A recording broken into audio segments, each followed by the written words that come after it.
Hi there, everyone. Welcome back to the Josh Wallace Show, episode 8. And today we have a very special guest. He was the 28th overall pick in the first round of the 2002 NBA Draft, selected by the Sacramento Kings. He played for the Portland Trail Blazers, Hawks, Mavericks, Celtics, Hornets, as well as a Gonzaga legend in college basketball. He has broadcasted for the Pac-12 Network, CBS, and Westwood One, and the Vice President of Market Development at Scorebook Live, Dan Dickau. Thank you so much for joining, man. Yeah, no worries.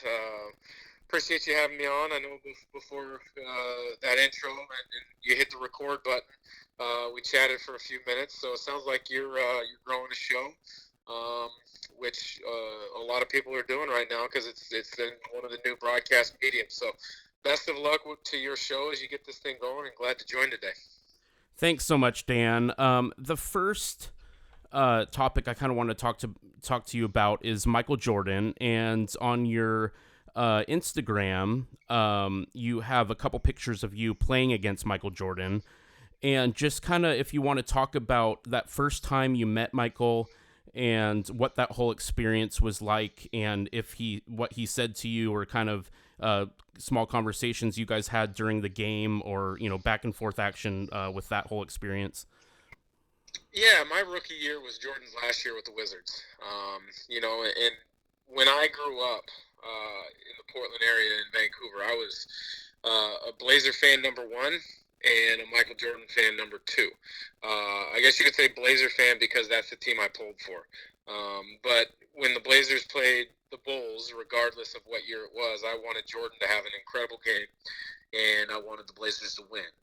So that's kind of where I think I fall in line with most people my age. I just turned 41 now, so most people I would imagine about my age from the Portland area kind of have that same guideline or that same thought process for players in that era. So, that's kind of where I grew up thinking about Michael Jordan and kind of placing him in the kind of list of where a pecking order for athletes and teams for me. But then to closer answer your question, my rookie year was his last year. So I had a chance to play against him. And as you can imagine, he was the guy that I grew up following and wanting and hoping someday to get to play against. So, I get drafted with the Hawks. My rookie year, the schedule comes out, and I look at it like, okay, we're playing the Wizards 3 times, so I'm going to play Jordan 3 times. Well, early in my rookie year, I have a torn meniscus. I have to have knee surgery. And lo and behold, first matchup is against the Wizards that year. I'm not going to play. I'm out. So that was a little disappointing and a little frustrating. But I remember clearly that game, even though I didn't play, and the fact that I had my pregame warm-ups and, I kind of went through my rehab stuff on the court, go back to the locker room, training room, get ready for the game, and then the Hawks, we finished our pregame meeting, and I had to go out in the hallway to go do something. I can't remember exactly what it was, but when I walk out of our locker room and into the tunnel, Michael Jordan goes walking by to go run out onto the court for pregame warm-ups. And I've always been a guy that's respected opponents, but I've never been in awe or feared an opponent. Do you remember at that moment just watching him walk by, and I'm like, oh my gosh, that's Michael Jordan. And it was really, really cool, as you can imagine. And then I'm sitting there watching the game, in street clothes, obviously, kind of as a fan. Granted, I wanted pulling for my team, the Hawks, at the time to win, but still, it's, hey, Michael Jordan, watching his every move. So then later on that year, I did get to play against him twice. One of them was a home game against the Wizards in Atlanta, and I remember there was a transition fast break opportunity for the Wizards, and Jordan's pushing the ball down court, and I'm looking around defensive responsibilities. That's my matchup. That's my pickup. So I remember, picking Jordan up in transition. I remember contesting a jump shot. He missed the jump shot.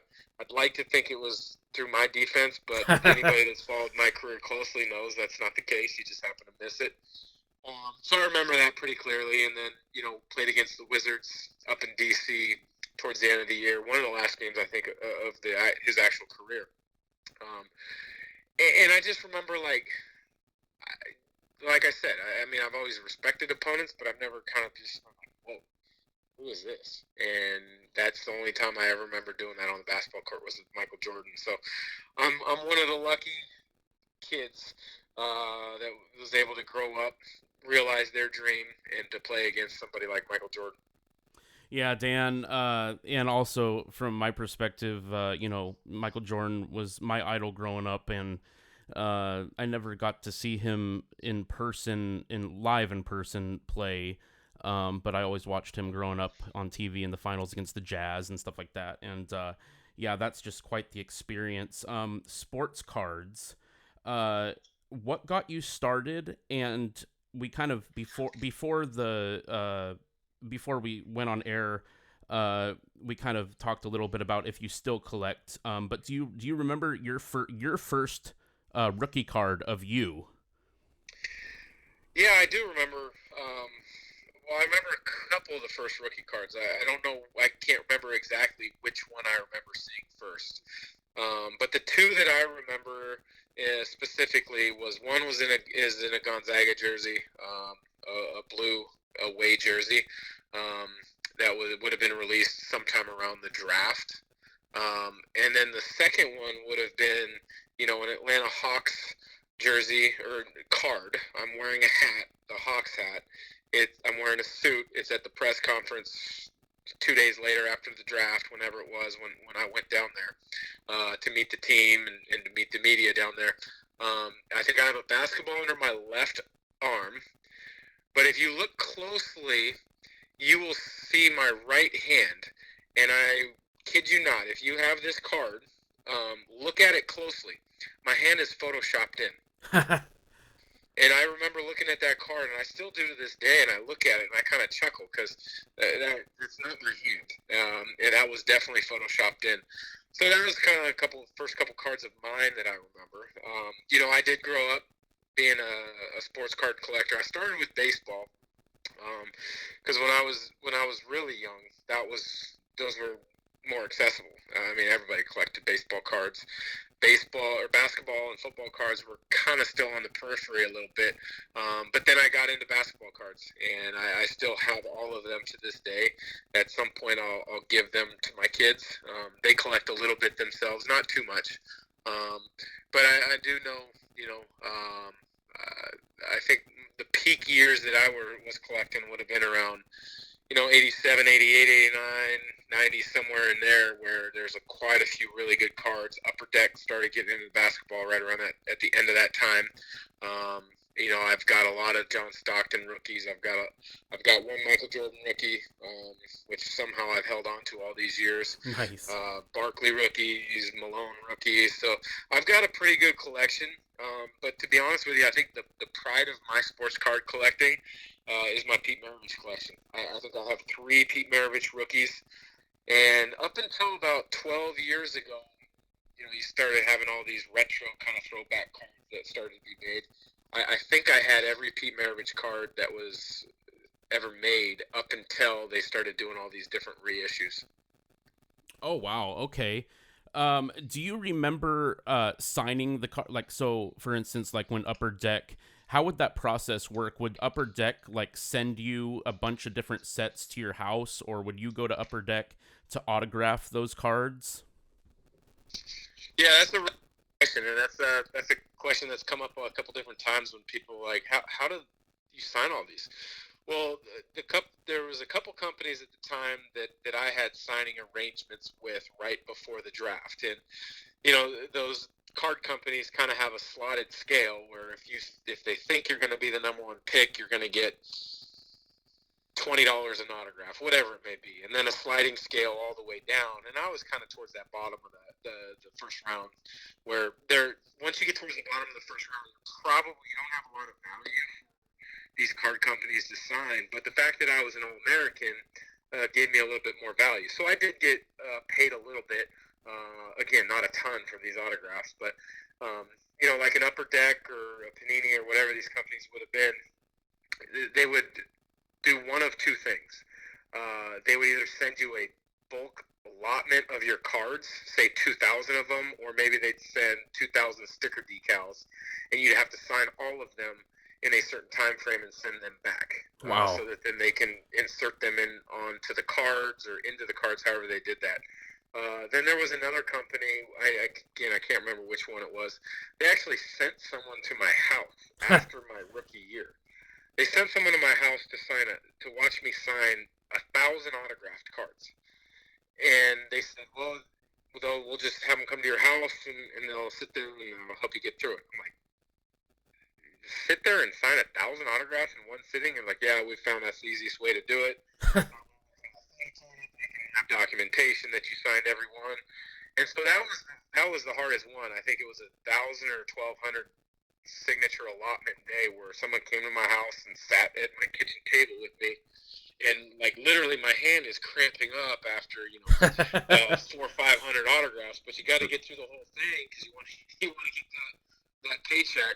But again, for me, it wasn't a huge paycheck like it would have been, for somebody who was an early first round pick or an all-star level type player. That's cool, man. What an experience. Let's see here. When was the first time you felt like you had a real good shot at making the NBA? I mean, was it high school? Was it a particular high school game? Was it in college? In one of the tournament games, or? Yeah, I think for me, I grew up in the Portland, Vancouver area, and you're always trying to find ways to prove yourself, and you got to kind of find different ways. And AAU back then wasn't what it was now. So I was lucky enough to be invited to the Nike All-American camp before my senior year in high school.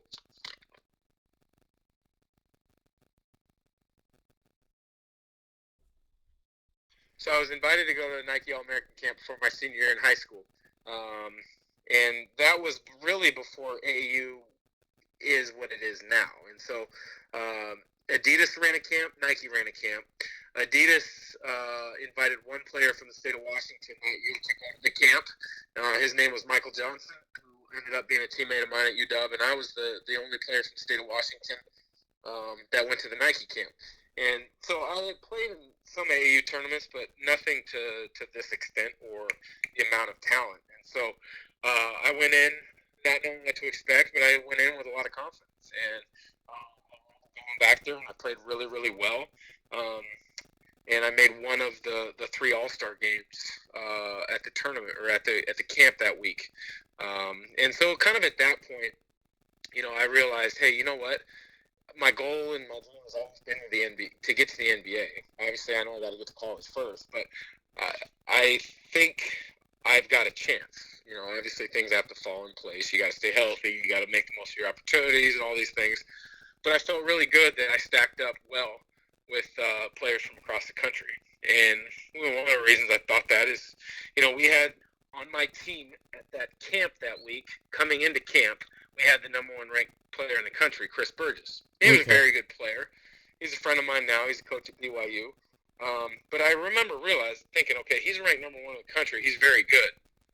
There's a reason he's ranked number 1, but there's some things that, granted we're different positions, etc., there's some things that I do really well at the time that I think if I keep working on them, I can be, very well, give myself a shot. One of the teammates on my camp team that week was Corey Maggette. He was a year younger. He was from Chicago. Obviously, he went on to Duke and then NBA for about 14 years. We were actually teammates with the Clippers for a year. So, you see some guys that are kind of head and shoulders above other guys at a national level camp, and I felt that I stacked up with some of those better players pretty well. And so I just figured I would have a chance, perhaps, if I had to do anything that I could, to put myself in an opportunity when the time came. Nice, Dan. Yeah, sometimes I think, because I remember, shooting hoops out in the snow and shooting hoops with, my dad and stuff like that. Free throws, 100 free throws every night, and for hours and hours and hours. But my height was never growing that fast, and so I kind of stayed at that 5'6" height, which kind of hurt, But